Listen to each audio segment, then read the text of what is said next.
Pemirsa, Bupati Blitar Riyanto menyerahkan secara simbolis petikan surat keputusan SK pengangkatan calon pegawai negeri sipil CPNS di lingkup Kabupaten Blitar. Dalam penyerahan SK di Pendopo Ronggo Hadinegoro ini, Bupati Blitar Riyanto mengingatkan kepada ratusan CPNS tersebut untuk bekerja secara optimal. Berikut ini kita saksikan tayangan selengkapnya.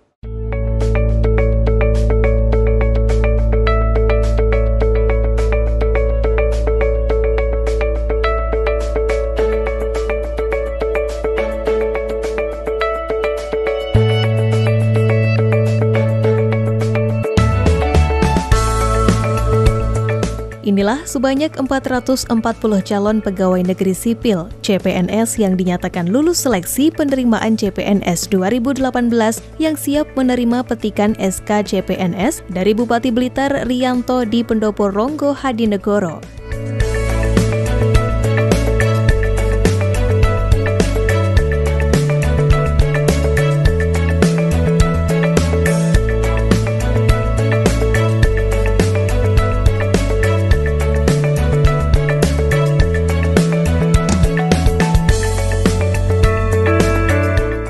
Alhamdulillah pada hari ini tadi baru saja kita serahkan SK calon pegawai negeri sipil Kabupaten Blitar untuk formasi tahun 2019, di mana kita mendapatkan formasi ini sejumlah 469 formasi dari Kementerian Pendayagunaan Aparatur Negara atau Menpan.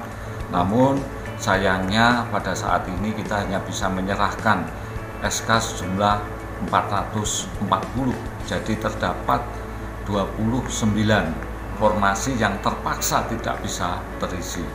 Nah, ini penjelasannya, yang tidak bisa terisi ini terdiri dari dari formasi tenaga honorer kategori 2, kemudian dari dokter spesialis, itu terpaksa dari honorer kategori 2 ada yang dinyatakan tidak memenuhi persyaratan.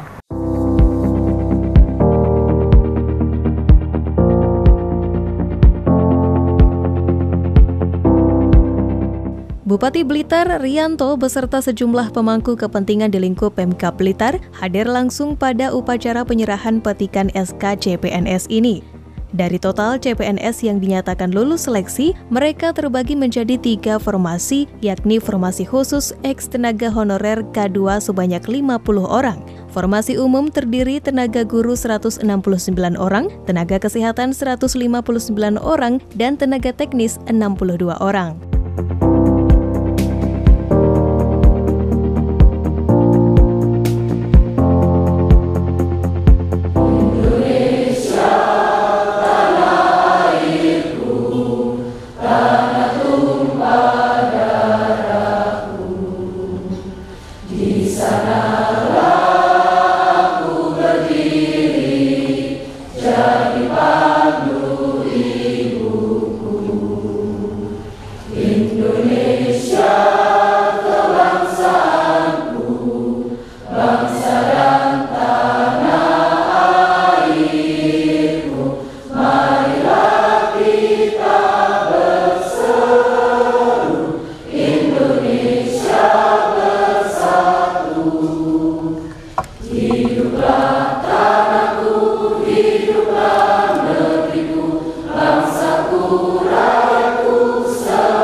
Kepala Badan Kepegawaian dan Sumber Daya Manusia BKP SDM Kabupaten Blitar Mas Hudi melalui laporannya menyampaikan bahwa Pemkab Blitar dalam rekrutmen CPNS 2018 lalu mendapat jatah kuota 469 formasi yang hanya terisi 440 formasi saja, sedangkan 29 formasi hingga kini masih kosong.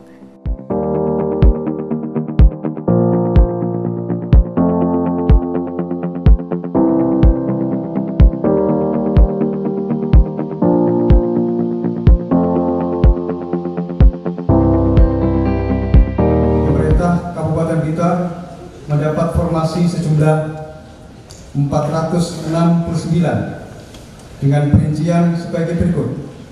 1. Formasi khusus X tenaga honorer K2 guru 58. 2. Formasi umum terdiri dari tenaga guru 170, tenaga kesehatan 179, tenaga teknis 62. Adapun dalam pelaksanaannya, jumlah pelamar CPNS sebanyak 7.934. Kemudian yang lulus verifikasi administrasi sebanyak 7.225 dan berhak untuk mengikuti ujian seleksi kompetensi dasar atau SKD yang dilaksanakan di SMK Negeri 2 Malang. Sedangkan dari 7.225 peserta yang lulus sebanyak 840 peserta sekaligus berhak untuk mengikuti ujian lanjutan berupa seleksi kompetensi bidang atau SKB bertempat di Balai Serbaguna Kompleks Gor Kaliwates, Kabupaten Jember. Dan hasil dari Panselnas Panitia Seleksi Nasional yang memenuhi syarat ketentuan sebanyak 440 peserta, sehingga dari formasi sejumlah 469 yang terisi sejumlah 440 dengan perincian sebagai berikut. 1. Formasi khusus X tenaga honorer K2 guru 50. 2. Formasi umum terdiri dari tenaga guru 169, tenaga kesehatan 159, tenaga teknis 62. Sedangkan formasi yang tidak terisi sejumlah 29, yaitu 1. Formasi khusus X tenaga honorer guru 8. Formasi umum terdiri dari 1. Tenaga guru agama Kristen 1. 2. Tenaga kesehatan dokter umum 6, dokter gigi 3, dokter spesialis 11. Formasi tidak terisi dikarenakan 1. Untuk X tenaga honorer K2 guru, data yang ada di PKN masih tercantum pendidikan D2. 2. Untuk formasi guru dan dokter umum, tidak adanya pelamar yang berminat memilih di lokasi tersebut. 3. Sedangkan untuk formasi dokter spesialis, tidak ada pelamar yang memilih dikarenakan syarat usia maksimal 35 tahun, sementara realitanya untuk menjadi dokter spesialis rata-rata usianya di atas 35 tahun. Namun dalam perkembangannya saat ini telah terbit Kepres nomor 25 tahun 2018 tentang jabatan dokter, dokter gigi dan bidan sebagai jabatan tertentu dengan batas usia pelamar paling tinggi 40 tahun, sehingga di kemudian hari ada kesempatan untuk para spesialis, dokter spesialis dan yang lainnya.